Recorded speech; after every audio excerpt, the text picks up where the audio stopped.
ನಿಂತ್ಕೊ ಮತ್ತೆ.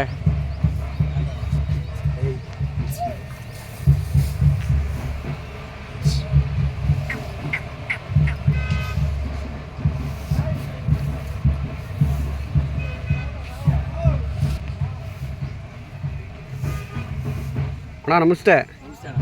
ಅಣ್ಣ ತಮ್ಮ ಹೆಸರು? ಶ್ರೇಯಸ್ ಅಂತ. ಶ್ರೇಯಸ್ ಅಂದ್ಬಿಟ್ಟು. ಓಕೆ ಅಣ್ಣ, ಜಾತ್ರೆ ಹೆಂಗೆ ನಡೀತಿದೆ? ಪರವಾಗಿಲ್ಲ ಅಣ್ಣ, ಸಣ್ಣ ಪುಟ್ಟ ವ್ಯವಹಾರ ನಡೀತಾ ಇದೆ. ಹಾಂ, ದೊಡ್ಡವು ಅಂದರೆ ಯಾವ ಲೆಕ್ಕಾಚಾರದಲ್ಲಿ ನಡೀತಿದೆ ಅಣ್ಣ? ಎಲ್ಲ 2ರಿಂದ 3 ಜನ ನಡೀತಾ ಇದೆ ಅಣ್ಣ. ಹಾಂ ಹಾಂ, ಮೇಲೆ ಯಾವುದೂ ಇಲ್ಲ. ಮೇಲೆ ಯಾವುದೂ ಇಲ್ಲ. ಓಕೆ, ನೀವು ಬಂದು ಎಷ್ಟು ದಿನ ಆಯ್ತು ಅಣ್ಣ? ನಾವು ಬಂದು 4 ದಿನ ಆಯ್ತು ಅಣ್ಣ. 4 ದಿನ. 4 ದಿನದಲ್ಲಿ ಅಣ್ಣ ಯಾವ ಕೊಟ್ಟಿರಿ ಅಣ್ಣ? 4 ದಿನದಲ್ಲಿ ಯಾವುದು ಕೊಟ್ಟಿಲ್ಲ, ಎಲ್ಲ ಬರ್ತಾರೆ ಕೇಳ್ತಾರೆ. ಹ್ಞೂ. ಓಕೆ ಅಣ್ಣ, ದೇಶದವರು ಜಾಸ್ತಿನಾ ಅಥವಾ ಲೋಕಲ್ದವ್ರು ಜಾಸ್ತಿನಾ ಅಣ್ಣ ಜನ? ಅಣ್ಣ ದೇಶದವ್ರು ಜಾಸ್ತಿ, ಲೋಕಲ್ ಅವ್ರಿಗಿಲ್ಲ. ಲೋಕಲ್ಗಿಂತ. ಅಣ್ಣ ದೇಶದವರು ತಗೊಂಡೋಗಿ ದನಗಳನ್ನ ಏನು ಮಾಡ್ತಾರೆ? ಅವರು ಎಲ್ಲ ಉಳುಮೆ ಕೆಲಸ, ಆ ಕೆಲಸ, ಈ ಕೆಲಸ, ಕೆಲಸ ಹಾಂ, ಮಾಡ್ಕೊತಾರೆ. ಮಾಡ್ತಾರೆ. ಓಕೆ ಅಣ್ಣ, ಸಪ್ಲಮ್ಮ ಅಭಿಪ್ರಾಯ ಹೇಳಿ ಅಣ್ಣ. ಪರವಾಗಿಲ್ಲ ಅಣ್ಣ, ನಿನ್ನೆ ಮಧ್ಯಾಹ್ನದವರೆಗೂ ಚೆನ್ನಾಗಿ ನಡೀತು. ಇವತ್ತು ಏನಾಗುತ್ತೋ ಗೊತ್ತಿಲ್ಲ.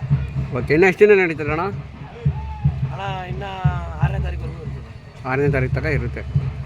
ಓಕೆ ಅಣ್ಣ, ಏನು ಇದು ಕಮಿಟಿ ಏನಾದ್ರು ಮಾಡ್ತಾರಾ? 6ನೇ ತಾರೀಕು ಕಂಪ್ನಿ ಇದೆ ಅಂತ ಹೇಳಿದ್ದಾರೆ. ಏನೇನು ಇದಕ್ಕೆ ಅಣ್ಣ ಪ್ರೈಸು?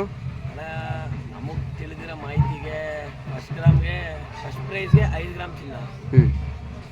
ಆಮೇಲೆ ಸೆಕೆಂಡ್ ಪ್ರೈಸ್ಗೆ 3 ಗ್ರಾಮು, ಥರ್ಡ್ ಪ್ರೈಸ್ಗೆ 2 ಗ್ರಾಮು ಅಂತ ಹೇಳಿದ್ದಾರೆ. ಹ್ಞೂ ನೋಡಬೇಕು. ಸರಿ ಸರಿ ಆಯಿತು ಅಣ್ಣ. ನೀವು ದೊಡ್ಡೈತನ ಕಟ್ಟೋದು? ಹಾಂ, ದೊಡ್ಡದು ಕಟ್ತೀವಿ, ಕರನು ಕಟ್ತೀವಿ, ಎಲ್ಲ ಕ್ಯಾಟಗರಿ ಕಟ್ತೀವಿ. ಎಲ್ಲ ಮಿಕ್ಸು. ಸರಿ ಓಕೆ ಅಣ್ಣ.